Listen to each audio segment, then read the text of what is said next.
Bagaimana caranya meyakinkan mungkin ya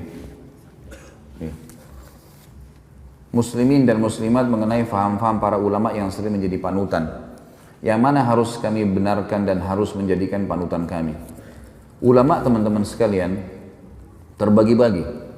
Ada ulama tingkat yang paling luar biasa, namanya ulama rabbaniyin. Ulama rabbaniyin adalah ulama-ulama yang memang sampai pada level seorang alim ulama, yang sesuai dengan sabda Nabi SAW, al-ulama warathatul anbiya, ulama pewarisnya para nabi. Mereka orang-orang yang selalu berinteraksi sama kitabullah. Mereka kita temukan selalu berinteraksi dengan hadis-hadis Nabi SAW.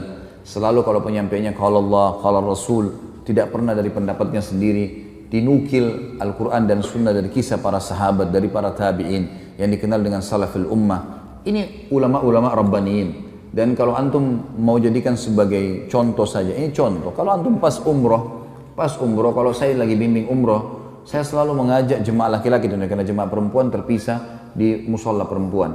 Itu kalau lagi di Masjid Nabawi atau di Masjid Haram Mekah, saya sering ajak kalau bertepatan lagi sholat sama saya, karena jemaah memiliki bebas jadwal untuk sholat masing-masing. Maka yang sama saya dudukin habis subuh atau habis maghrib. Saya terjemahkan hari ini di masjid ini, hari ini di syekh ini, besok di syekh sana gitu. Ini syekh, ini pak ya yang dikatakan oleh syekhnya, hukum ini, macam-macam. Selalu perkataannya Allah, qala Rasul. Allah berfirman, Rasulullah bersabda. Tidak pernah ada ini pendapat saya, ini pendapat guru saya, gitu kan. Setelah itu teman-teman sekalian, saya terjemahkan mereka, saya tanya, Pak, bagaimana pendapatnya? Ya, dari tadi ini kita dengar semuanya ilmu. Saya bilang, saya terjemahkan letter-let saja. Dan ini yang banyak divonis di Indonesia dengan istilah Wahabi, gitu. Ini Wahabi nih. Apa itu Wahabi? Nggak ngerti. Pokoknya Wahabi suka kafirkan orang. Dari mana Wahabi kafirkan orang? Saya tidak pernah mendengar dengan telinga saya ini, teman-teman sekalian. 7 tahun di Madinah ada guru kami mengatakan si fulan kafir, si fulan kafir. Nggak pernah saya dengarin itu. Nggak ada. Selalu kalau kita belajar fikih pun, Imam Syafi'i mengatakan begini dalilnya, Imam Ahmad mengatakan begini dalilnya, Imam Malik begini, Imam Abu Hanifah begini, dalilnya jelas. Dan tidak pernah mereka mengatakan pilih pendapat ini ya. Dan tidak pernah satu kali pun demi Allah saya dengarkan ada kata berkata Wahabi, nggak pernah. Dan yang mereka mengatakan Muhammad bin Abdul Wahhab yang membersihkan Jazirah Arab dari banyak sembahan-sembahan berhala, kalau kita baca bukunya, nggak pernah saya pelajari secara khusus itu di kelas, nggak pernah. Selalu kembali kepada buku-buku induk, buku hadisnya. Kita dari tingkat 1 sampai tingkat 4 kuliah belajar dari Sahih Bukhari sampai Sunan Abi Dawud, Tirmidzi, Nasai dan seterusnya. Kemudian juga buku tafsir kita pelajari tafsir Ibnu Katsir, buku-buku induk semuanya. Enggak ada sesuatu yang dianggap asing atau baru. Saya malah terbalik, sebelumnya tahun 89 saya pernah di Kairo. Saya waktu di Al-Azhar malah saya temukan di sana, dan saya yakin teman-teman kalau ada yang pernah kuliah di sana tahu masalah itu. Itu kalau lagi mau belajar fikih misalnya, maka ditanya, siapa yang mazhab Syafi'i? Saya waktu itu sama sepupu saya angkat tangan. Silakan ke kelas sebelah, gurunya sendiri.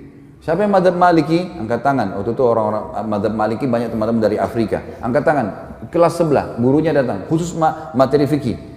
Siapa yang mazhab Hanafi? Teman-teman dari Turki datang, pindah ke sana. Siapa yang mazhab Hambali? Oh, teman-teman dari Timur Tengah, banyak datang di situ. Jadi saya ini tidak pernah tahu Imam Malik, Imam Abu Hanifah, Imam Ahmad bilang apa. Yang saya tahu adalah Syafi'iyah. Bas, tidak ada yang tahu.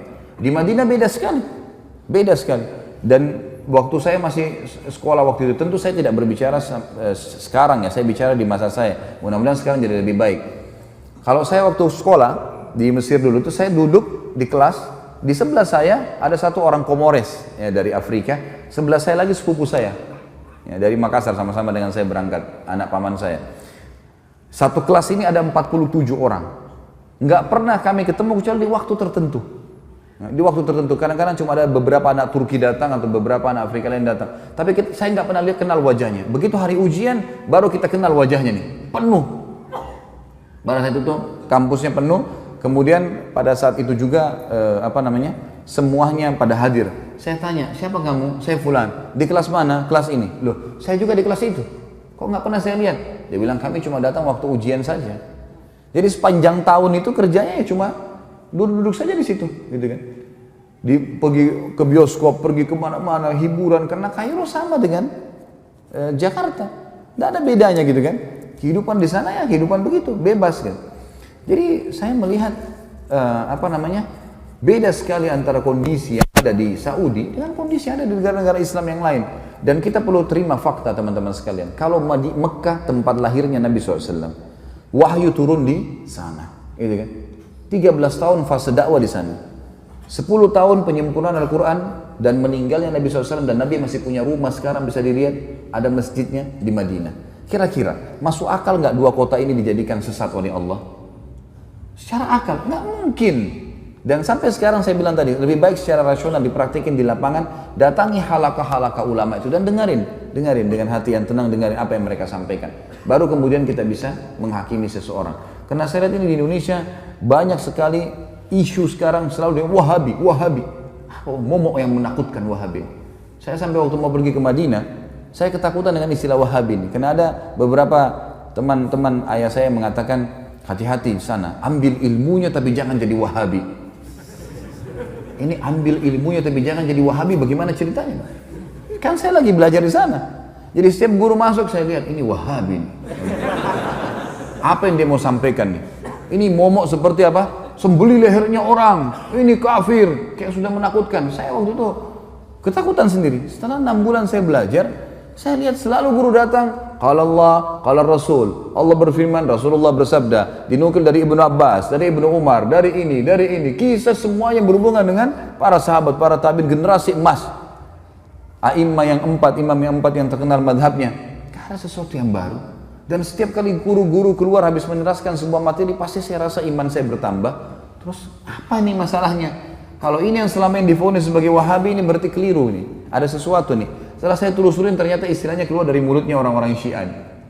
Sengaja mereka memvonis itu supaya yang paling banyak membongkar kedok mereka, supaya yang mereka mengatakan Quran kurang, mereka mengatakan bahwasanya sahabat kafir.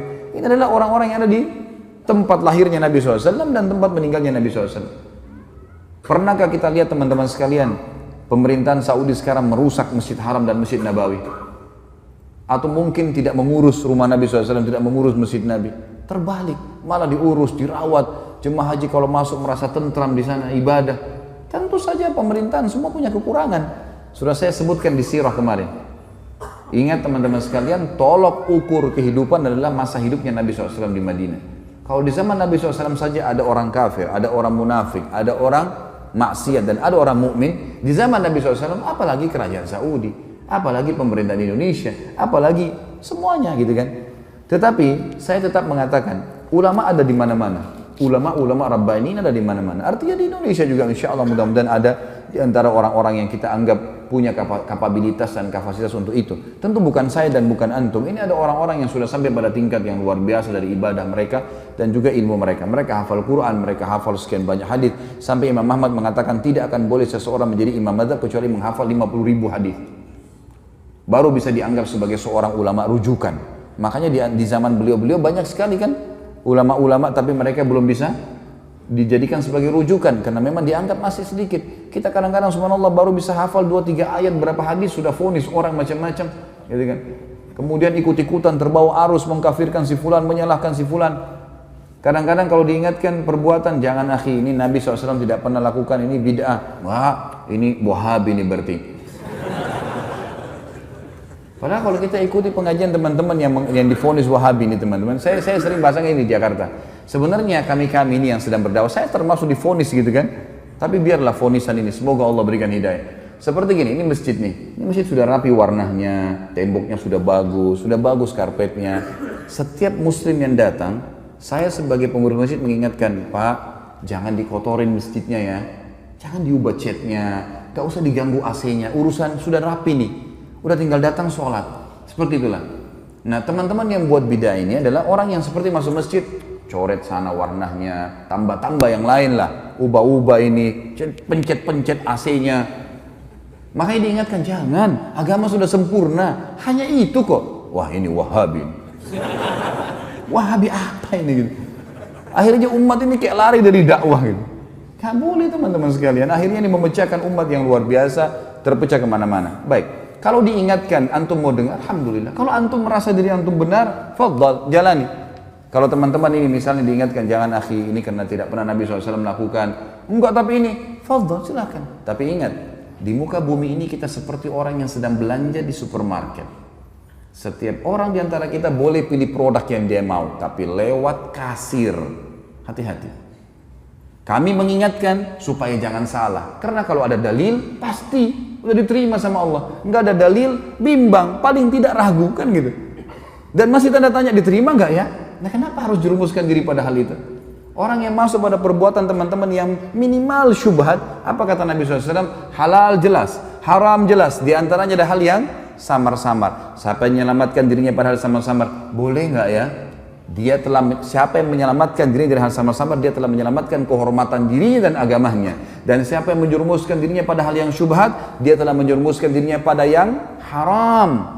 Seperti pengembala domba yang bawa domba-dombanya di ladang rumput, yang rumputnya lebih tinggi dari dombanya, sehingga dia tidak tahu domba mana yang dicuri oleh serigala. Berarti dalam Islam cuma ada halal, ada haram. Syubhat pun masuk di sini. Ragu pun nggak ada dalilnya, atau mungkin lemah, ya sudahlah, gitu loh. Ini nggak langsung divonis saja langsung ini. Sekali lagi teman-teman, kalau dianggap ini adalah perbuatan, nggak apa-apa lah, ya sudahlah. Jangan jadikan perpecahan umat, gitu kan? Yang ini perlu diketahui. Ini ulama yang pertama, Rabbani. Ada ulama yang memang ini istilah di para ulama waratha. Ulama waratha ini orang-orang yang terwariskan istilah ulama pada mereka. Tapi orang-orang ini tidak punya kapasitas untuk itu. Saya kasih contoh kayak kita di Indonesia kan, maaf, gelar ustadz, ya. Ini mudah sekali kan. Siapa saja bisa bicara sedikit agama, ustadz. Jadi ini semua divonis. Yang lebih unik lagi adalah, maaf jangan tersinggung. Ini orang di Indonesia sekarang ahli melintir perkataan ini. Ya. Jangan dipelintir lagi. Saya tidak singgung siapapun dan jangan tersinggung. Nggak usah tersinggung. Kalau baik terima, nggak baik nggak usah terima, kan selesai gitu. Gelar haji. Pak Haji ini pulang dari haji 40 hari alim.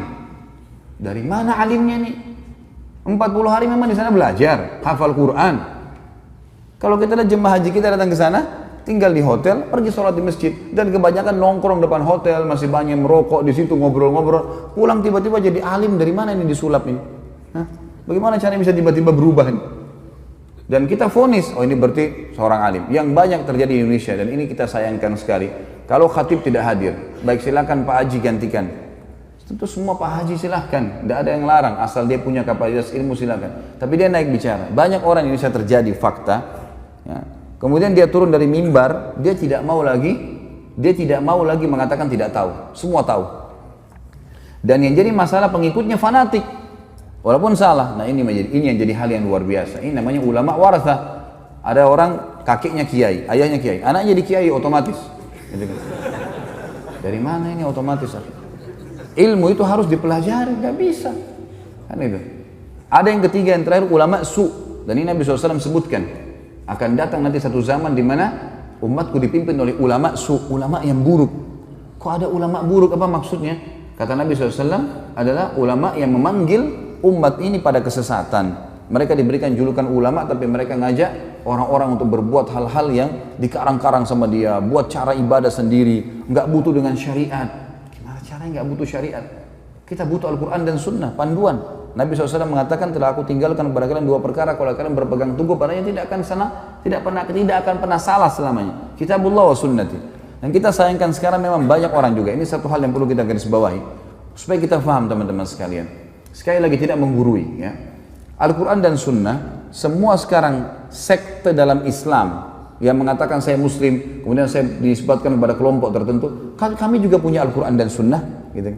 Baik, semua orang memvonis punya Al-Quran dan Sunnah, tapi permasalahannya ada satu kalimat yang mestinya kita tempelkan dengan itu. Apa itu?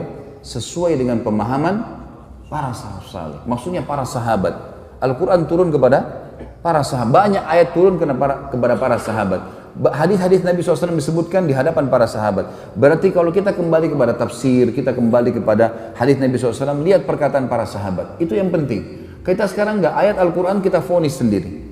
Banyak orang-orang yang akhirnya menyalahkan orang lain karena masalah ayat dibaca, oh ini maksudnya begini, sudah selesai, dihakimi sama dia. Atau ini hadis begini, kemudian langsung divonis sama dia.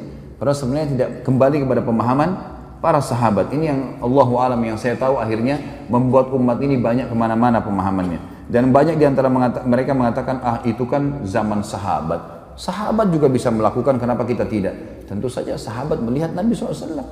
Apalagi khulafa rasyidin, gitu kan? Buktinya Utsman bin Affan boleh buat susun Al-Quran. Dan zaman Umar bin Khattab dijadikan tarawih 20 rakaat. Siapa mereka? Khulafaur Rasyidin. Kata Nabi SAW apa? Alaikum bisunnati wa sunnatu khulafaur Rasyidin mahdin min ba'di. Addu alaihi bin nawajid. Berpegang pada sunnahku dan sunnah khulafaur Rasyidin. Antum masuk khulafaur Rasyidin? Kan tidak kan? Nah, iya. Mau disamain perbuatan dia dengan Utsman bin Affan radhiyallahu anhu, dari mana ini? Tidak bisa ketemu, ada dalil menjelaskan masalah itu kan? Berpegang teguh pada keduanya walaupun dengan gigi geraham kalian. Abu Bakar, Umar, Utsman, Ali yang disepakati khulafaur Rasyidin, sunnah mereka yang kita ikutin, perbuatan-perbuatan mereka, contoh yang mereka lakukan, bukan kita teman-teman sekalian, gitu kan?